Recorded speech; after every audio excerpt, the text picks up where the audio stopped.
for in preparation for your 2026 environmental planner licensure examination. So, probably Jason, would you be able to lead the prayer for tonight before we start? Hi, Jason. Hi ma'am, good evening po. Good evening everyone. Okay. Evening. Good evening po. Okay po. Let's have prayer po bago natin simulan ang ating review. In the name of the Father, the Son, and the Holy Spirit. Uh, Lord, thank you po sa araw na ito. Thank you for letting us know, Ma'am Ana, for the opportunity na makilala si Ma'am at maging isa sa estudyante niya sa review. At yun din po kay Ma'am Jen. Thank you po sa lahat ng blessings at lakas na inyong ibinigay para para maka-attend kami sa review. Lahat po ng aming dalangin at pasasalamat nataas namin sa dakilang pangalan ni Jesus. Amen. In the name of the Father, the Son, and the Holy Spirit. Amen po. Amen. Amen to that, Jason. Thank you. Thank you for leading the prayer. So let me share my screen. Share. So we are 25 here on Zoom. Let me share. Okay. Kapag mapuputol ako, just let me know, okay? You may raise your hand or okay. Now, are you able to see my slide? Yes po. Yes po. Yes, ma'am. Yes po. Yes, ma'am. Okay. Okay, thank you.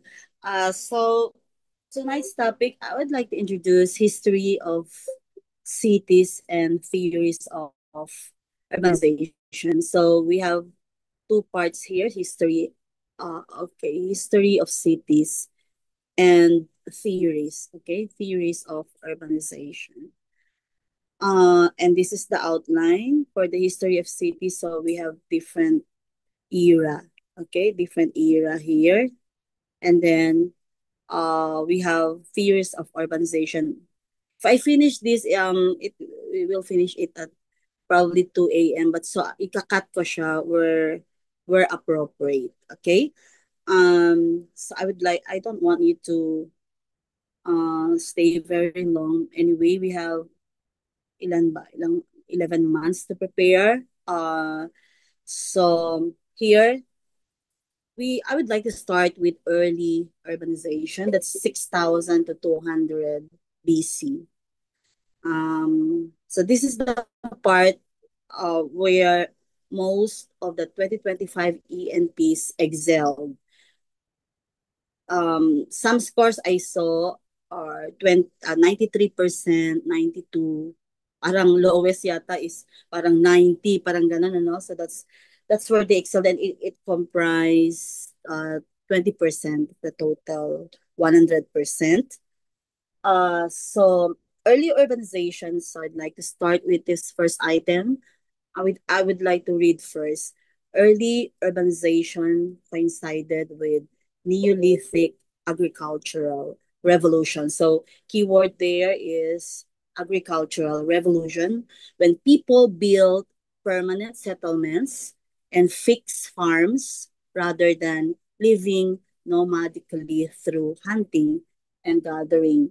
So early urbanization happened during that time, Neolithic agricultural revolution. Now, please note that. And this was when people shifted from living as nomads. So, you know what we mean by nomads. They move around to hunt and gather, to settling in one place, building permanent homes. So that's how it has evolved, and developing fixed farms.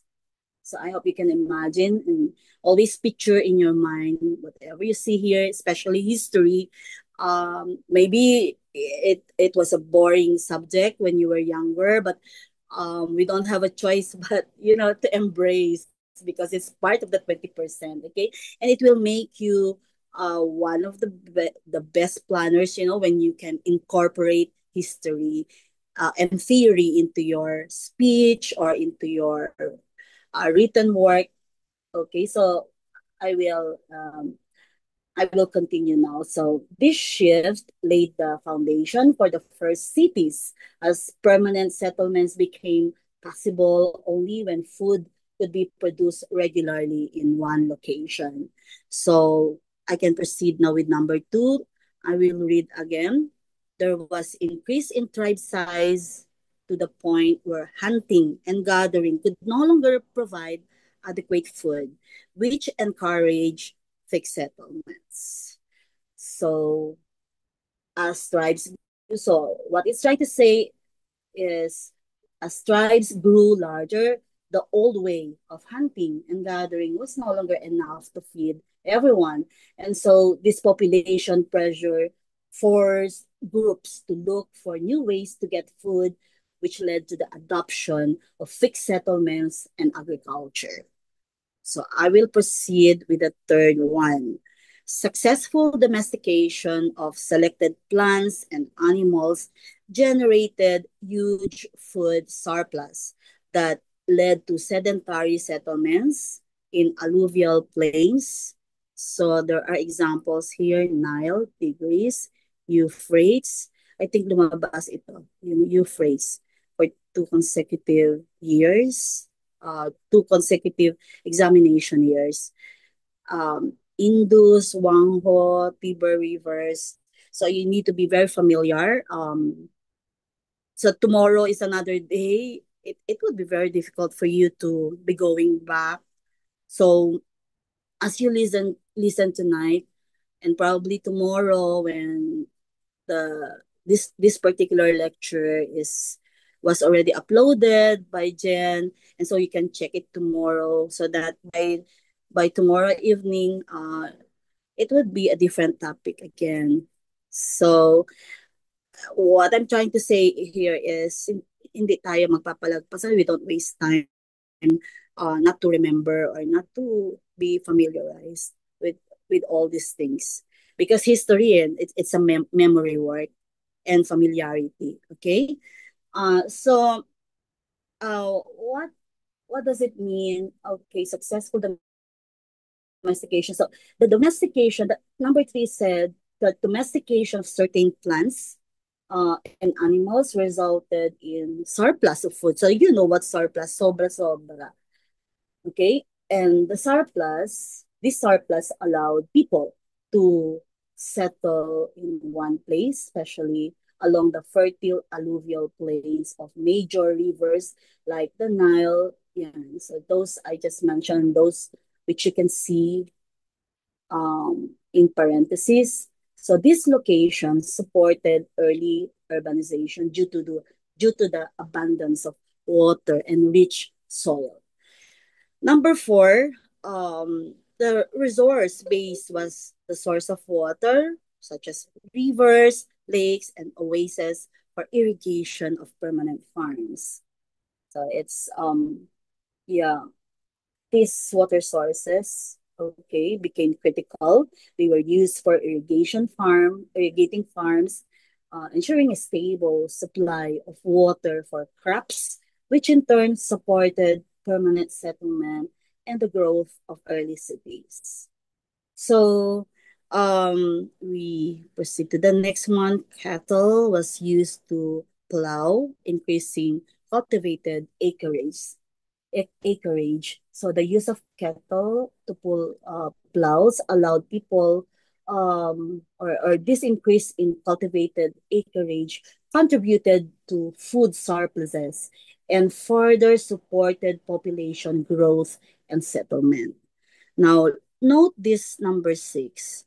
It said rectilinear plotting with the use of plow made easy that division of land according to crop. Yeah, I really need to do this one by one, like going through it one by one, so you can imagine what happened during the early urbanization, particularly 6,000 to 200 BC. Uh, And so with the plow, so the land could be divided into straight line, rectilinear plots, making it easier to assign specific crops to specific areas. So this organizational system improved efficiency and supported larger scale agriculture. Then the last one here is use of massive warehouses to store food in preparation for drought or warfare. So, um, as you have heard it or you can see on screen, large warehouses were constructed to store surplus food, and this storage was essential for surviving periods of drought or warfare, as it provided reserve or a reserve supply for the community. So now we go to the next so nakita niyo early urbanization 6,000 to 200 BC. So it gets very interesting for me. I hope for you you can also we can also develop enthusiasm and interest in all these things.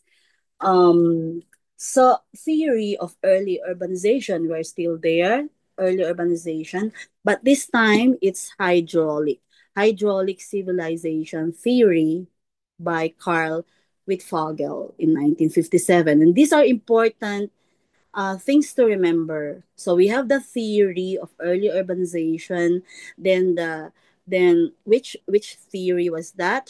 Hydraulic civilization theory, but with Fogel. So large scale irrigation systems, okay, and the use of hydraulics were the prime mover behind urbanization. This means that building water resources were central to the rise of early cities. Um, And so the agricultural revolution resulted in higher crop yields and created huge food surplus. So more productive farming made possible by irrigation generated food beyond what was needed for immediate survival. Then labor specialization developed. Um, a class of non-farming workers, like such as the bureaucrats or the administrators or the high priests, shamans, so they're also called healers, um, craftsmen, traders, they have emerged. Okay, so with food surpluses, not everyone needed to farm. So new professions appeared, including religious leaders, craftsmen, and traders. Strong centralized government emerged as well, backed by an urban-based military. Control over irrigation and surplus resources led to the formation of powerful governments which maintained order through urban-based military forces. Then power elite was needed to coordinate and to ensure continued operation of the irrigation systems.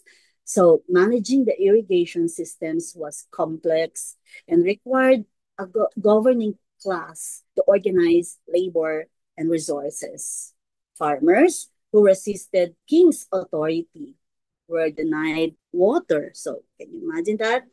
So the rulers could use their control over water as a way to enforce obedience. Withholding water meant that rebellious farmers could not irrigate their fields. So the hydraulic civilization model was applicable to Mesopotamia, India, Pakistan, and China, but not to all urban herds in antiquity, because urban civilization blossomed even without irrigation in Mesoamerica, means Maya, it's difficult to pronounce, Teotihuacan, Aztec, and Inca. So while this model explained the rise of cities in many regions, it did not fit everywhere. So that's what it means. For example, major urban civilizations in the Americas developed without the need for large-scale irrigation.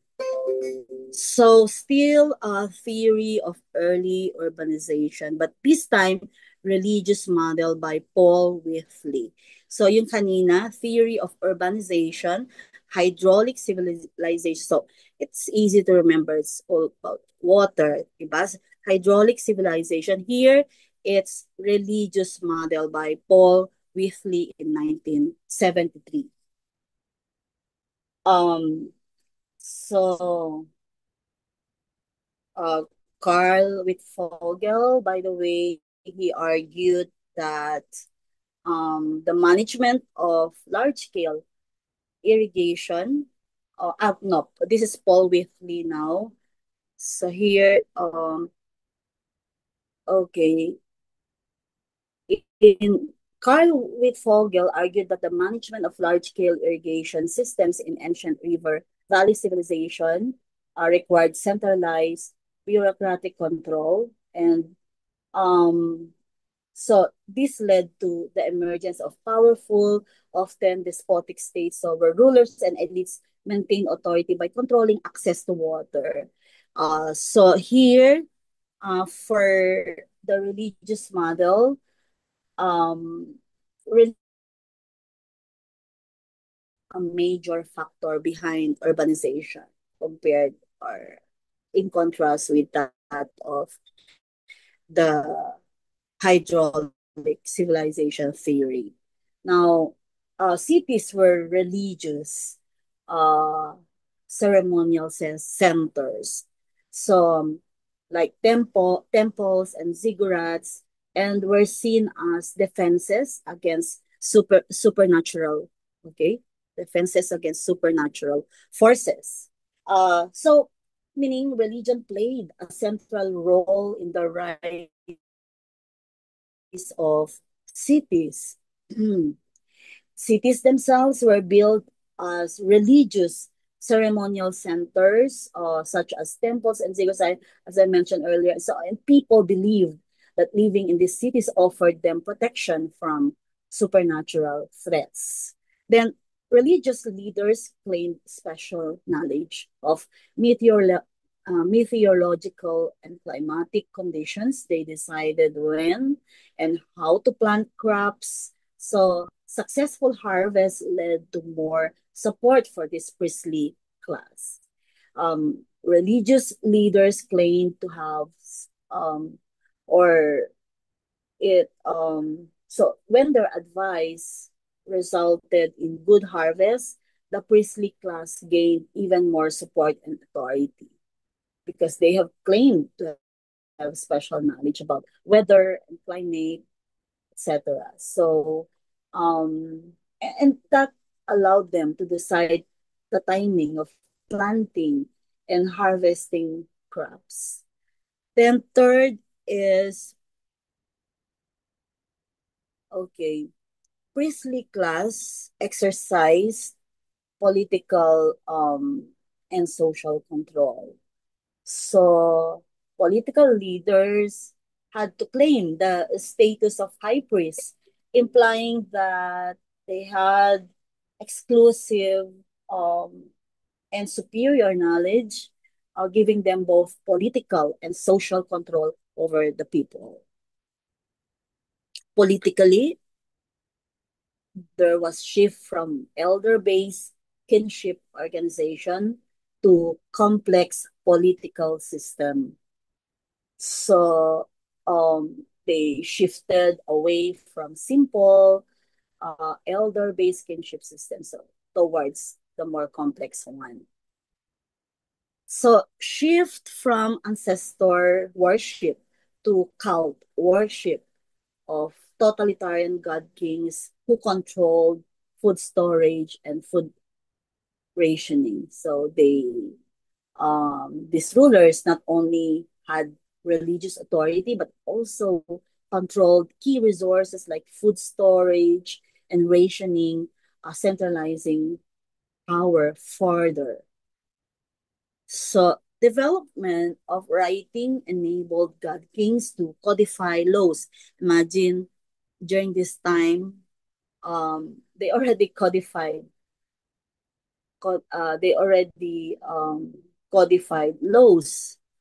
So the fact that only the elites could read and write further reinforced their claim of unique divine wisdom, making their authority seem inaccessible and unquestionable to ordinary people. So that's why it said here inaccessible to the masses. So the third one is necropolis. So we're now, okay, from the first hydraulic, then it became it went on to being uh religious, and then here necropolis.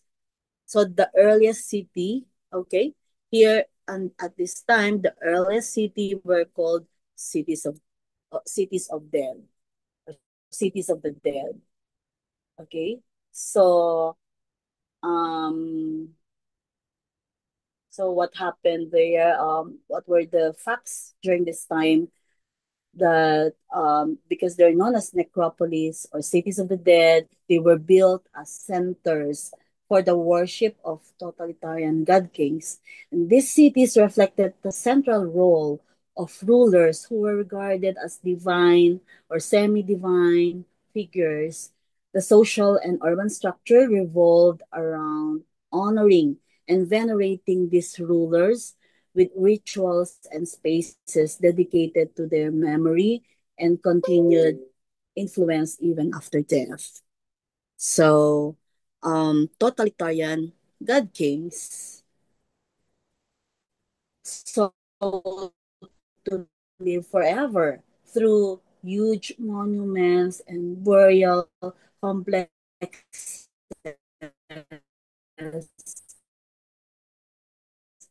so for immortality complexes. So the most prominent features of necropolis cities were the monumental just a moment were the monumental tombs, pyramids, temples, and other grand structures designed to ensure that these rulers would be remembered for eternity.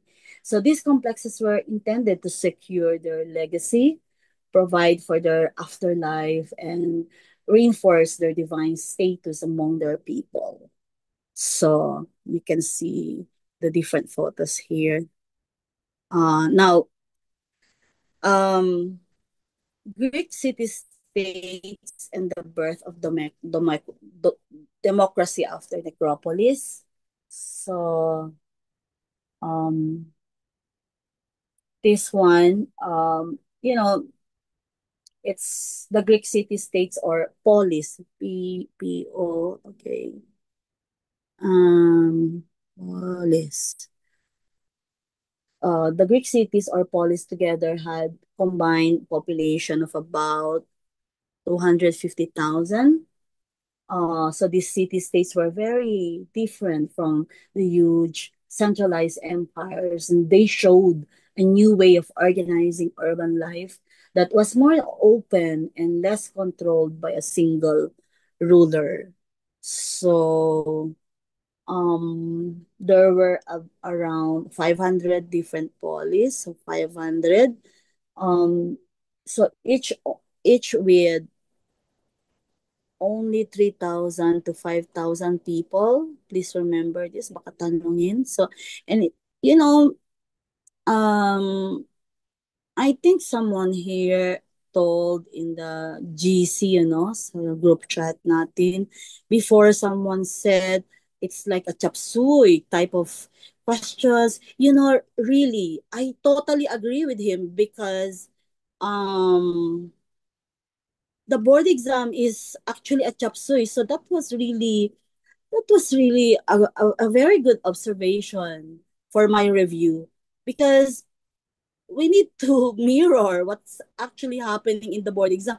Anything can be asked like datu, di ba? You already and you have answered some of the questions. May mga datu or something who traded with China or something, di ba? Parang it's really a very these are unpredictable questions that we need to really embrace because we don't have a choice but to answer those types of questions. That's why when you see some data here or when you see some information here, you make sure you would remember them when you're in the examination room.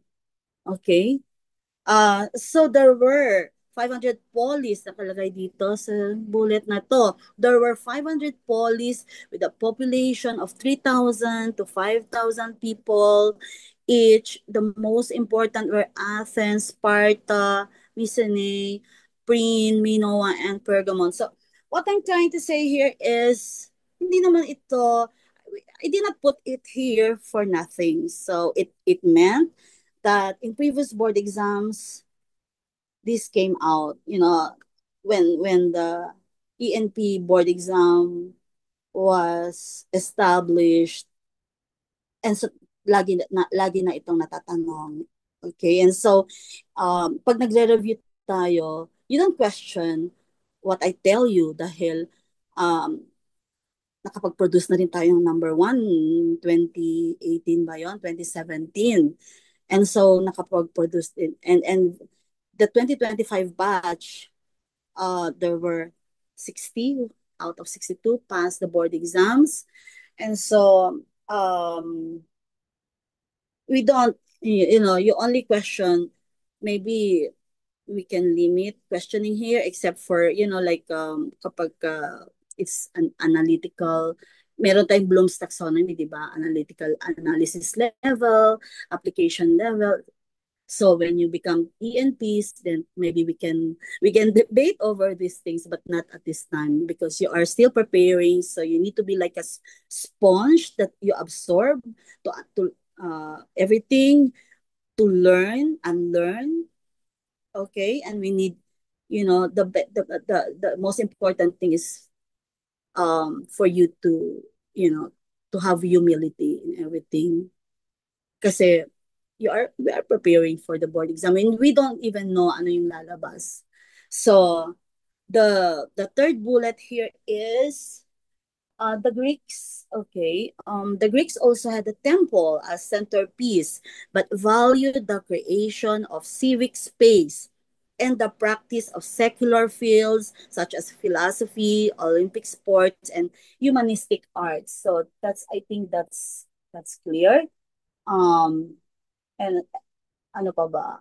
They the Greeks provided the concepts of self-government and citizenship. So these ideas are still important in planning today and governance also, as they lay the foundation for participatory and inclusive cities, etc. So the small size, okay, small size of these city states made it possible to practice direct democracy, where citizens voted on laws and policies themselves instead of choosing representatives. So, however, it's important to note that this system did not include women, slaves, or foreigners during this time, during when the birth of democracy. So, um, why this matters for planners? Because Greek city-states show how urban design, public spaces, and systems of governance are linked. The tradition of civic space, open debate, and public participation began here. So as planners, understanding this helps us see the roots of democratic city life, public space, and community involvement. So these are ideas that continue to influence planning theory and practice today. So I hope you also remember, I think it was included in your 308 MCQs about Hippodamus of Miletus. So he was the father of town planning in Western civilization. He was a lawyer, an architect around 400 BC, and he is recognized as the father of town planning in Europe. His influence is so important that most structured city layouts today can trace their roots back to his ideas. He believed in the power of geometric design and order. So instead of cities growing randomly, he planned them with straight streets and logical grids. This was the first time that a theoretical framework was applied to how cities should be designed, not just for looks or for aesthetic purposes, but for better movement, organization, and management. So some of the cities he planned include Miletus, Prin, Rhodes, and Turin. Now it's called uh, Turin, Turin, not Turin. So um, So these cities became models for others because of their organized street patterns and efficient use of space. So Hippodamus was so respected that major leaders wanted his expertise. Pericles, okay, um, Pericles, he asked him, or Pericles asked him to design Piraeus, the important port city of Athens. Later, Alexander the Great had him plan the famous city of Alexandria in Egypt after it was captured. So again, why is this important for urban planners to be discussing about Hippodamus? Because he showed that cities could and should be planned with intention, not just left to chance. And the use of grids, public spaces, and careful layout set the foundation for modern urban planning. So we need to understand how he approached planning and how this understanding this helps us appreciate why theory and design principles still matter in creating livable, functional, and beautiful cities. So Athens and Acropolis. Well, Athens was the leading city among the Greek city-states. Athens, okay, from around 700 to 404 BC. At, at its height in 450 BC, Athens had about 40,000 citizens and 100,000 slaves. So you might want to remember those figures: 40,000 citizens and 100,000 slaves. So this made it one of the largest and most influential urban centers of its time. Athens became famous for its Athenaeum, or Q&A schools, which focus on rhetoric, debate, logic, philosophy, culture, and sports. Great thinkers like Parmenides, Pericles, Socrates, Plato, and Aristotle taught and debated in these spaces, helping shape Western thought and civic life. So the city was organized into two main functional zones. What are these? The Acropolis and the Agora. Please remember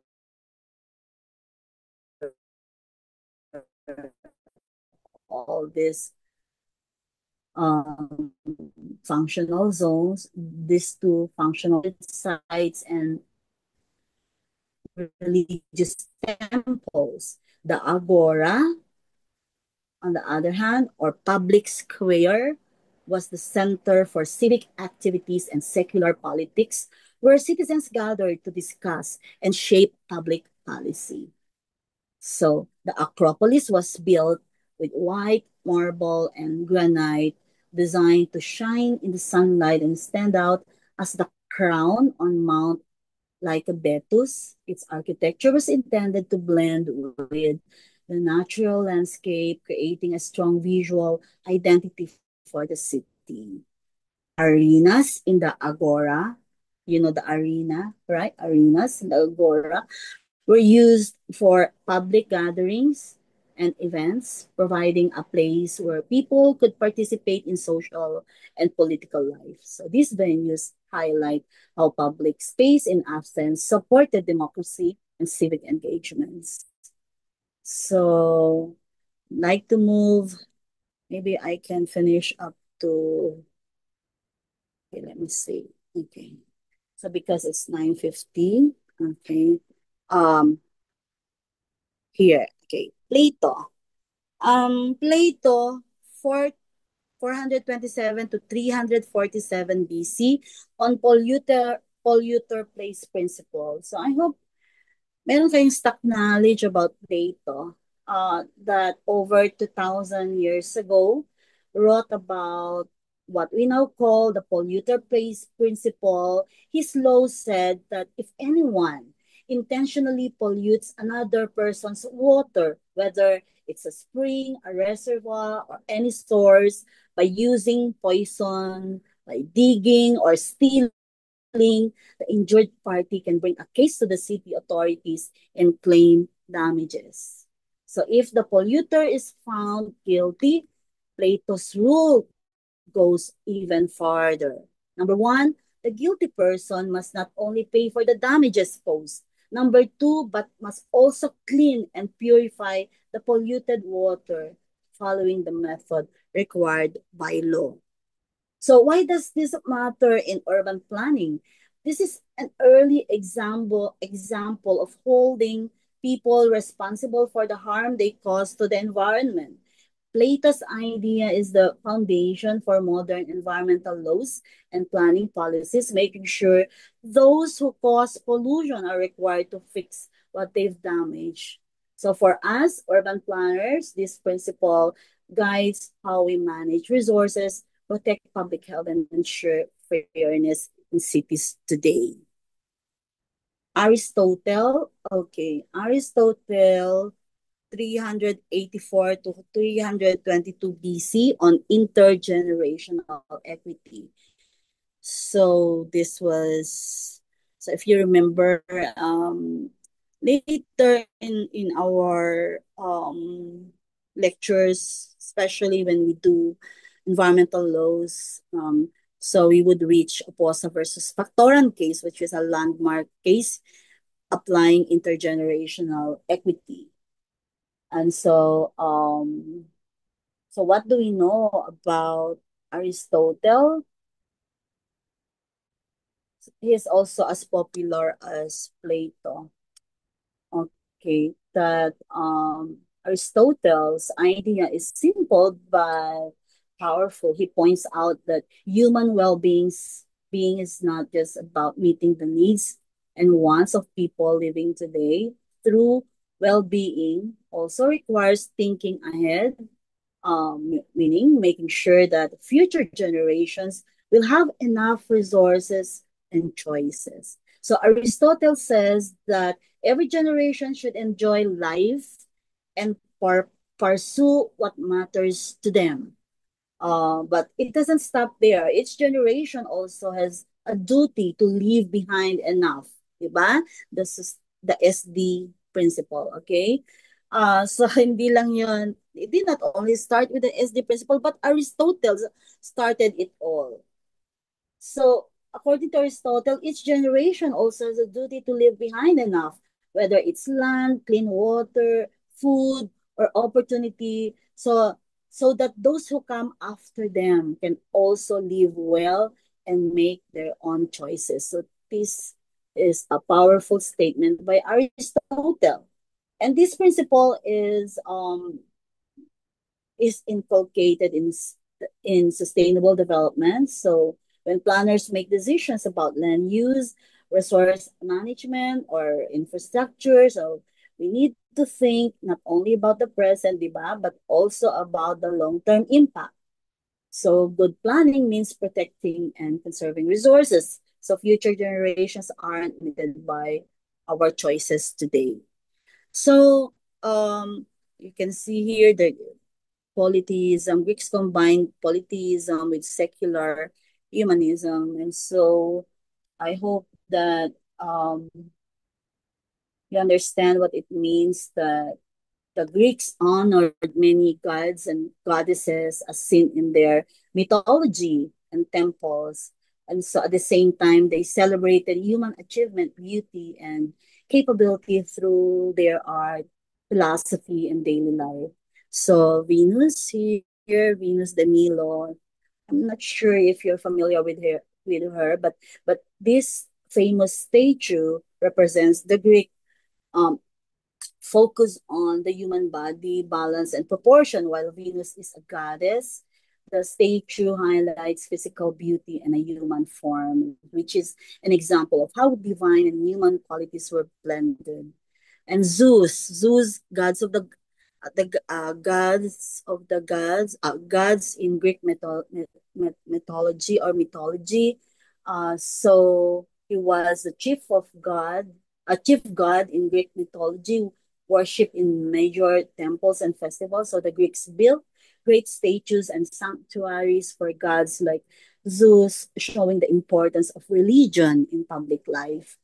This Cobulus in 500 BC also, this sculpture of an athlete captures the Greek admiration for sports, movement, and physical excellence. So uh, Greek culture was unique because it mixed religious devotion or polytheism, that's what it says, polytheism, with a strong belief in human value and capability, which is, we are pointing to secular humanism.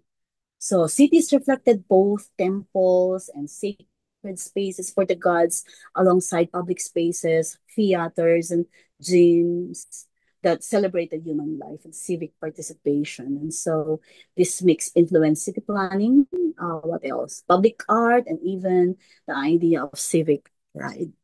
So I will end with Rome. Okay, so that tomorrow we can move to the next. But I would like to introduce about Rome because it is known as the eternal city, Rome. Okay, that the city was built on seven hills near the Tibet River, which gave early settlers access to water and fertile land. So this strategic location helped Rome grow from small pastoral communities to a major urban center. So also, Rome started as a republic run by a senate and elected officials until 27 BC. After that, it was ruled by emperors, and became known for powerful dynasties and dictators. So, for the engineering achievements, engineering, okay, that while Greece was famous, okay, for philosophy, okay, Rome Rome excelled in engineering. The Romans were known for building roads, aqueducts, sewer systems, and large public works that shaped the city and supported its massive population. Rome became the first ancient city to reach um, a population of 1 million by 3 AD. So this made it the largest city in the ancient world at that time. So Rome was organized around um, two main streets that cross at the Forum. The Forum was the city center where temples, government buildings, theaters, markets, warehouses, what else? Libraries, schools, and public spaces could be found. So it was the heart of Roman civic life. I'm referring to the Forum. Now, Basilica. Originally the Basilica was used as the official hall for public and legal functions of the emperor, not as a church. So, ngayon, di ba, church lang talaga ang basilica, di ba? But originally, it was used as the official hall for public and legal functions of the emperor. Now, despite its great buildings and infrastructure, Rome faced serious urban problems. The city was crowded and its dense population made it vulnerable to disease outbreaks, plagues, and major fires, such as those during the reign of Nero. So, um, let's continue there. So, why is it okay? So, Rome's history highlights the importance of engineering, infrastructure, and city organization in supporting a large population. It also reminds us that urban success brings new challenges such as health, safety, also overcrowding that planners must address. So, studying Rome gives insight into how city form, public spaces, and urban problems have always been part of planning, and why careful, forward thinking design is also crucial. So, the last slide for no, here. Okay, sige, tapusin ko. So, those who are becoming sleepy, so I apologize in advance, but I'm sorry I'm not sleepy for you because I need to help you and support you toward your 2026 journey as an ENP. So, Rome, the imperial city now. Kanina, Rome, the eternal city. Rome as the imperial city means that the Romans were preoccupied with defense and built their city like a military camp called Castra. So, first mention of Castra. And you just notice it's always, many times it will be mentioned here because it's an important um terminology. So military camp called Castra, the whole city was and the whole city was enclosed by a wall. So gridiron design. Okay, gridiron design which is a basic street pattern. It was useful for military movement during this time or marching by rectangular platoons. And so Romans chose locations with good access to majority trade route or sea egress. Transportation network was their primary consideration.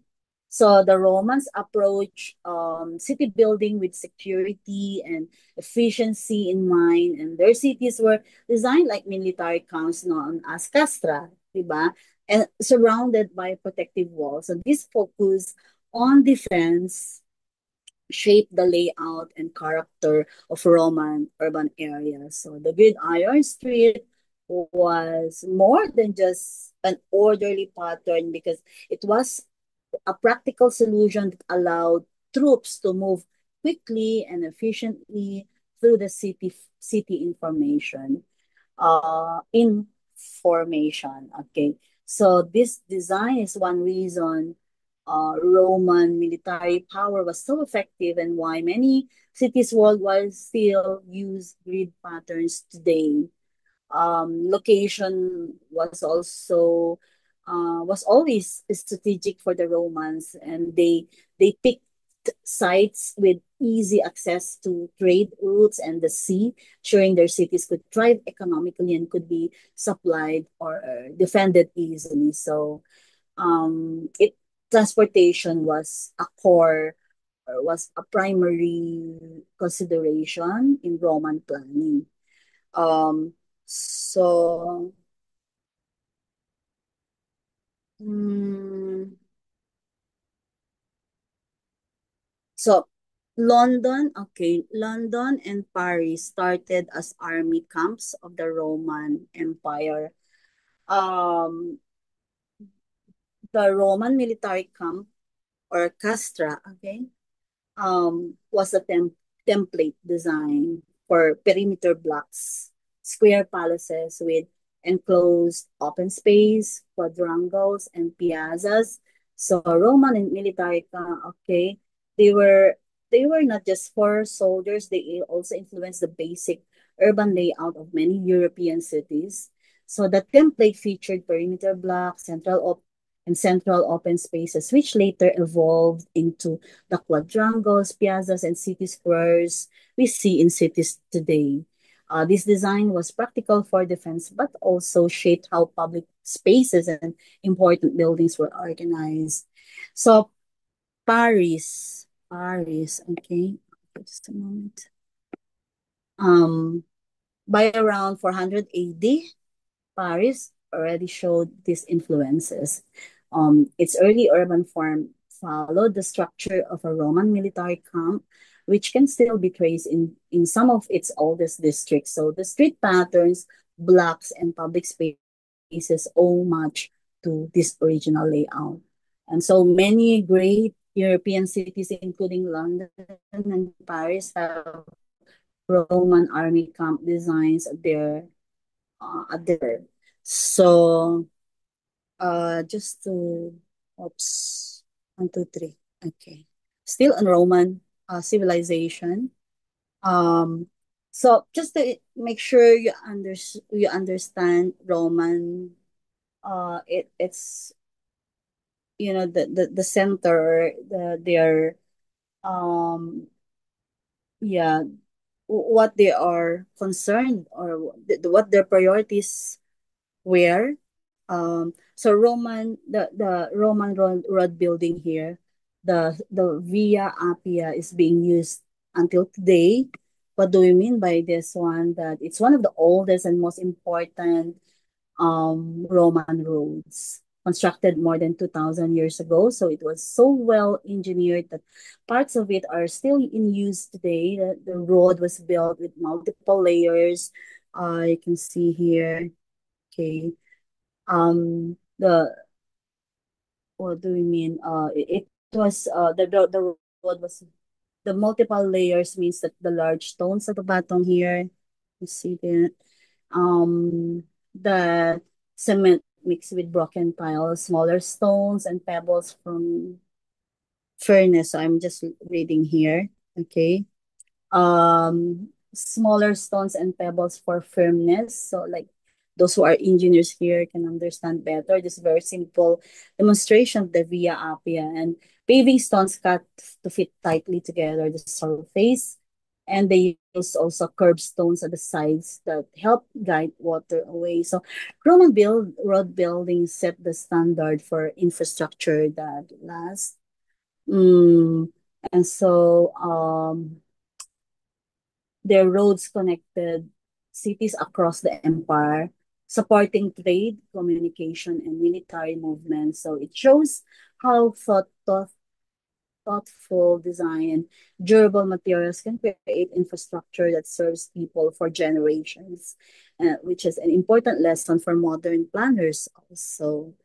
Then Roman civilization here, they you can see Roman Arc, Vault, Duomo, quadrangle, amphitheater, aqueduct, public baths, underground canals and sewers, etc. So they influence most cities in medieval Europe. That okay, Roman engineering and architecture introduced many features that shaped European cities. So you can see there the that collectively these elements are called classical or neoclassical design. Okay.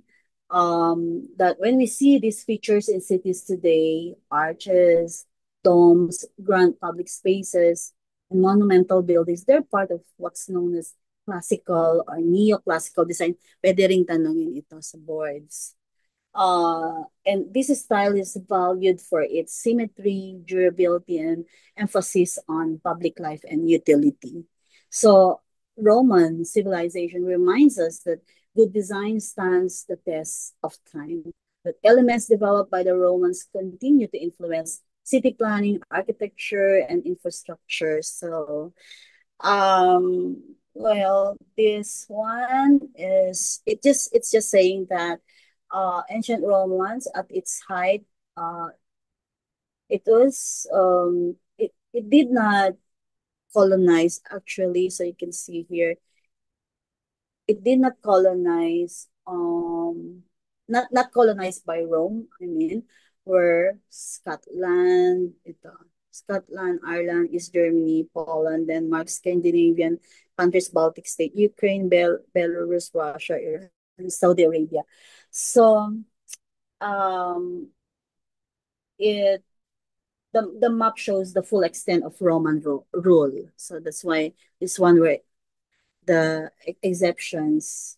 So it was marked by its senatorial provinces, senatorial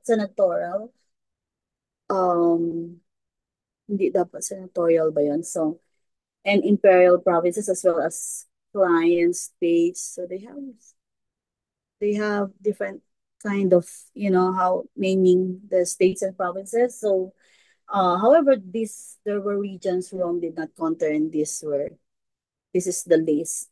Okay. Um, so the Roman Empire's reach was immense, but not total. Even at its height, there were boundaries Rome could not cross due to geography, climate, resistance, or logistical challenges. So it's also important to understand the limits of Rome's expansion during that time, and it helps explain the diversity of urban development and cultural influence across Europe and neighbors. So uh this one is good. So these are, maybe you can check this because anyway, Jen will be giving this after tonight so that you can study ahead of time. Jen will bring this to the GC, and then please check all these five major architectural and engineering feats of Roman Empire. One, two, three, four, five. Pero bakit kaya nasa? Anyway, this one is something about Apollodorus of Damascus. So,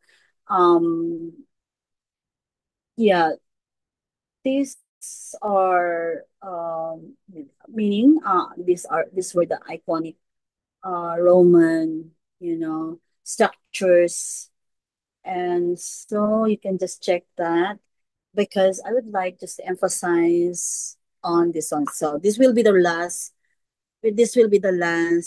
slide for tonight. Just to explain the reason for the fall of Roman Empire in 476 AD, that because of moral decay. So emperors were too obsessed with power. So in power struggles, emperors were killed by their own sons or wives.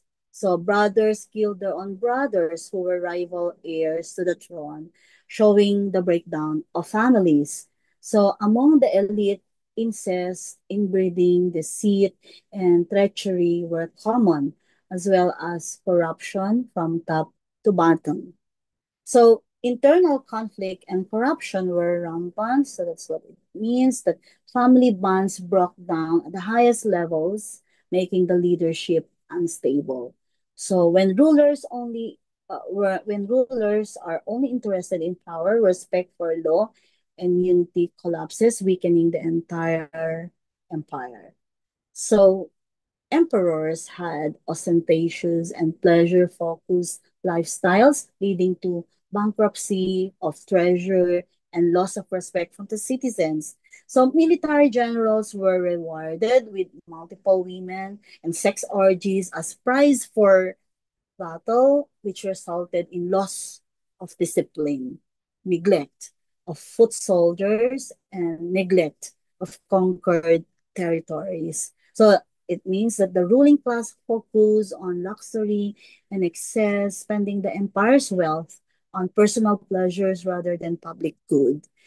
This led to financial trouble, declining discipline in the military, and the neglect of both citizens and conquered lands. So I'm just trying to simplify, make it more um, um, reducing it to simple terms. So the state's official persecution of early Christians and of diaspora Jews before the reign of Constantine the Great led to sectoral strife. Social religious divisions among the citizenry prevented them from uniting during period of crisis. It means that persecution of religious groups caused social divisions. Instead of uniting in hard times, different groups turned against each other, making it harder for the empire to respond to challenges. So, poor governance, neglect of citizenry, neglect of conquered territories led to local rebellions, contribution to the rise of the Vikings. Vikings means the Visigoths, the Ostrogoths from Scandinavia, and Huns from Asia Minor, who plundered wealth of Roman cities. So bad leadership and ignoring the needs of people allowed rebellion to spread. Outside invaders like the Goths and Huns took advantage of Rome's weakness and attacking and looting the Roman cities. Kawan nila. And so Viking cut of Roman lifeline means the aqueduct.